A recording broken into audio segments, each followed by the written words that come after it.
छठा अध्याय धूम्रलोचन वध।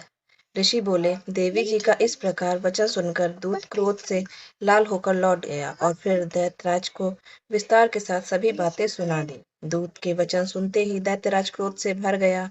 दैत्यों के सेनापति धूम्रलोचन ने बोला, हे धूम्रलोचन, तुम देर मत करो। अपनी सेना के साथ वहां जाकर उस दुष्ट को केशों से पकड़कर बलपूर्वक घसीटते हुए यहाँ जल्द ले आओ।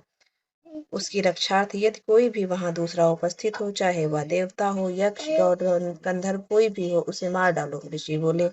आज्ञा पाते ही वह धूम्रलोचन दैत्य 60,000 असुरों की सेना लेकर शीघ्र चल पड़ा। वहां पहुंचकर उसने हिमालय पर विराजमान देवी को देखा और ऊंची आवाज में बोला, अरे तू शुभ निशुम्भ के पास चल। यदि अभी भी प्रसन्नता पूर्वक मेरे स्वामी के पास नहीं चलेगी तो स्मरण रख, तुझे बालों से पकड़कर घसीटते हुए बलपूर्वक मैं ले जाऊंगा। देवी बोली, इसमें संशय नहीं है कि तुम दैत्येश्वर ने भेजा है। तुम स्वयं भी बलवान हो, बड़ी भारी सेना भी साथ ले आए हो।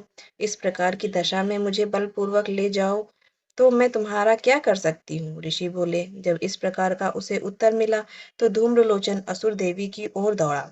तब तो देवी अंबिका जी ने हुंकार के शब्द से उसे भस्म कर दिया। फिर तो असुरों की क्रोध में आई बड़ी सेना तथा अंबिका जी ने एक दूसरे पर तीक्ष्ण वार शक्तियां फरसे आदि बरसाने आरंभ कर दिए। इधर देवी जी का वाहन सिंह भी कुपित होकर भयंकर नाद करता हुआ अपने बाल झटकता हुआ असुरों की सेना पर उछल पड़ा। उस सिंह ने कुछ असुरों को पंजों की मार से एवं कुछ एक को अपने जबड़ों से तथा कई एक महाअसुरों को नीचे पटक कर दांतों व दाढ़ों से विदीर्ण करके मार डाला। कितने एक दैत्यों के केसरी ने नाखूनों से पेट फाड़ डाले, कितने एक दैत्यों के तल प्रहार कर उसके सिर धड़ से पृथक कर डाले और अन्यों के भुजाएं सिर आदि छिन्न भिन्न कर दिए। कितनों के पेट फाड़ फाड़ कर गले के बाल पटकते हुए सिंह ने रुधिर पान किया। अत्यंत कुपित हुए देवी जी के वाहन बलवान सिंह ने क्षण भर में दैत्यों की सेना क्षय कर दी। देवी जी ने उस असुर धूम्रलोचन को मार डाला। देवी जी के वाहन सिंह ने भी सारी सेना का क्षय कर दिया।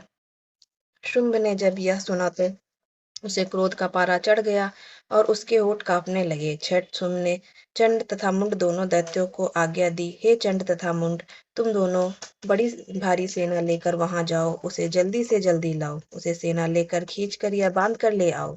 यदि इस प्रकार लाने में तुम लोगों को संशय हो तो युद्ध करो। सभी प्रकार के अस्त्र शस्त्र से सारे असुर मिलकर उसे मार डालो। उस दुष्टा के मर जाने पर एवं सिंह के भी मारे जाने पर जिस दशा में भी अंबिका पड़ी हो, उसे बांधकर अपने साथ ले आओ। इसी के साथ दुर्गा सप्तशती पाठ का भाग 6 संपन्न होता है। जय मां दुर्गे।